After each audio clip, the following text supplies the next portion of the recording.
우리가 기억하는 팝의 황제 마이클 잭슨. 하지만 그 찬란했던 미소 뒤에 어떤 어둠이 숨어 있었을까요? 수억 명의 팬들이 그를 열광하며 바라보았지만 마이클의 마음속 깊은 곳에는 늘 두려움에 떠는 작은 소년이 살고 있었습니다.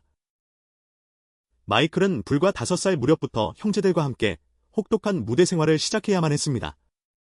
그의 의지와는 상관없는 일이었죠.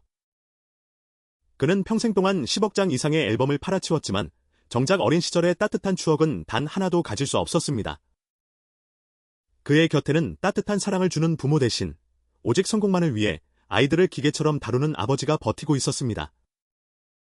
대중 앞에서는 천사 같은 목소리로 노래했지만 무대 뒤에서 기다리는 것은 차가운 시선과 날카로운 체벌뿐이었습니다. 이 모든 비극의 중심에는 아버지 조 잭슨이 있었습니다. 그는 아이들의 아빠라기보다는 무자비한 조련사에 가까웠습니다.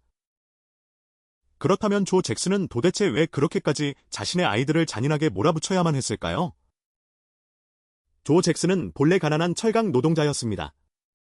그는 음악으로 성공하지 못한 자신의 뼈아픈 실패를 아이들을 통해 보상받으려 했죠. 매일 학교가 끝나면 마이클과 형제들은 곧장 연습실로 끌려갔고 단 한 번의 실수조차 결코 용납되지 않는 지옥 같은 훈련이 이어졌습니다. 아버지는 손에 항상 가죽 벨트나 나뭇가지를 들고 있었고 박자를 놓치거나 안무를 틀리는 순간 사정없이 매질을 가했습니다. 어린 형제들은 눈물을 흘리면서도 춤을 멈출 수 없었습니다. 아픔보다 더 무서운 것은 아버지의 폭발하는 분노였으니까요. 훗날 마이클 잭슨은 인터뷰에서 아버지를 만날 때마다 극심한 공포로 토할 것 같았다고 고백하며 눈물을 흘렸습니다. 매질은 단순한 훈육을 넘어선 가혹한 학대였습니다. 어린 마이클의 영혼에는 결코 지워지지 않는 깊고 어두운 멍이 들고 있었습니다. 형제들 사이의 사소한 다툼이나 경쟁조차 조 잭슨에게는 더 철저한 통제를 위한 교묘한 도구로 이용되었습니다. 가혹한 체벌뿐만 아니라 조 잭슨은 어린 마이클의 마음을 찌르는 언어폭력도 서슴지 않았습니다. 마이클은 특히 예민하고 감수성이 풍부했습니다. 그래서 다른 형제들보다 조 잭슨의 날선 말들에 더 큰 상처를 받았습니다. 조 잭슨은 심지어 성장기 마이클의 외모까지도 끊임없이 조롱했습니다. 코가 크고 못생겼다며 모욕적인 별명으로 불렀죠. 세상에서 가장 존경하고 사랑받고 싶은 아버지로부터 듣는 그 잔인한 말들은 소년의 자존감을 갈기갈기 찢어놓았습니다. 이때 겪은 끔찍한 언어폭력과 외모, 조롱은 훗날 마이클에게 평생 지워지지 않는 지독한 외모, 강박증을 남기게 됩니다. 사랑받아야 할 집은 마이클에게 세상에서 가장 두려운 장소였습니다. 그는 매일 밤 어둠 속에서 숨죽여 울며 잠들어야 했습니다.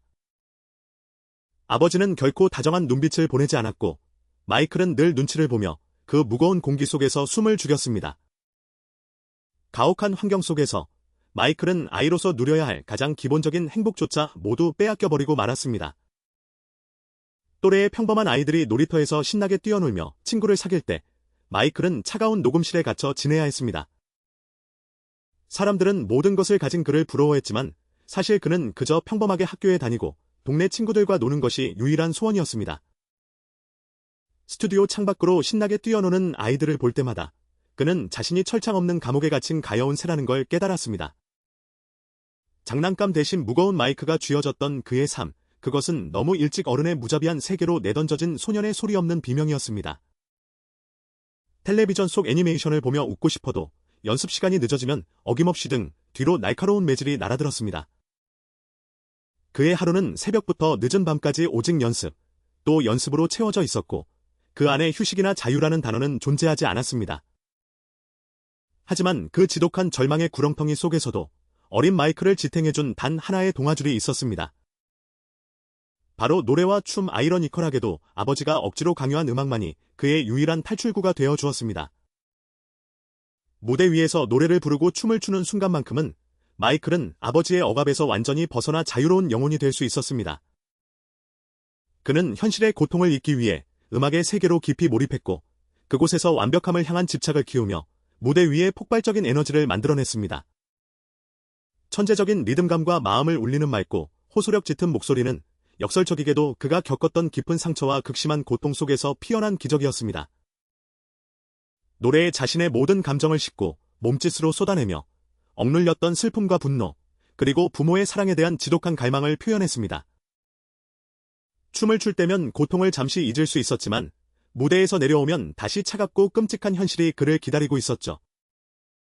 시간이 갈수록 마이클의 숨겨진 재능이 폭발적으로 빛을 발했고 잭슨 5라는 이름은 세상 사람들의 입에 오르내리기 시작했습니다. 그러나 그의 빛나는 재능이 가져온 눈부신 성공은 안타깝게도 그를 더 깊은 수렁으로 밀어넣고 말았습니다. 잭슨 5는 빌보드 차트를 석권하며 전 세계적인 슈퍼스타로 떠올랐고 어딜 가나 팬들의 엄청난 환호성이 그들을 반겼습니다. 발표하는 곡마다 1위를 차지했고 앨범은 날개 돋친 듯 팔려나갔습니다. 하지만 스포트라이트가 밝아질수록 소년의 내면은 까맣게 타들어갔죠. 스케줄은 살인적이었습니다. 잠잘 시간조차 없이 텔레비전 쇼와 콘서트 무대를 쉴 새 없이 전전하며 기계처럼 일해야만 했습니다. 엄청난 앨범 판매량과 부를 쌓아 올렸지만 아버지는 수익을 정산하며 아이들에게 쉴 틈조차 주지 않고 더 완벽한 퍼포먼스만을 요구했습니다.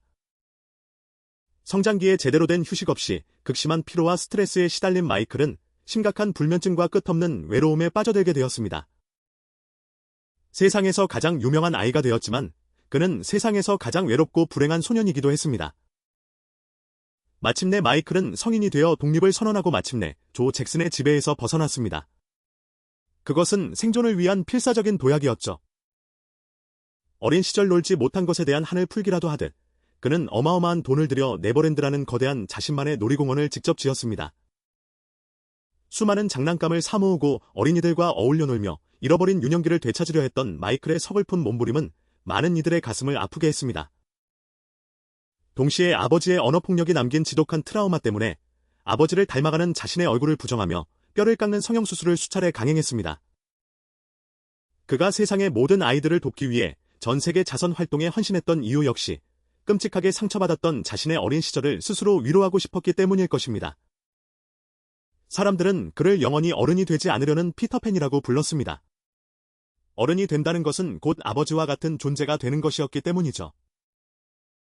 결국 조 잭슨이 마이클에게 남긴 상처는 그를 가장 위대한 아티스트로 만들었지만 동시에 가장 슬픈 존재로 만들었습니다. 우리는 무대 위에서 중력을 거스르며 화려하게 문워크를 추던 경이로운 팝의 황제 마이클 잭슨만을 선명하게 기억하고 있습니다. 수많은 명곡과 압도적인 기네스 기록들. 그러나 그 놀라운 찬사들의 이면에는 평생토록 아물지 않았던 거대한 희생이 숨겨져 있습니다. 천재적인 재능을 타고났지만 끝없는 통제와 매질 속에서 눈물로 자라야 했던 작은 소년. 그 지독한 고통과 외로움은 아름답고 서정적인 선율이 되어 영원히 전 세계인의 가슴을 적시게 되었습니다.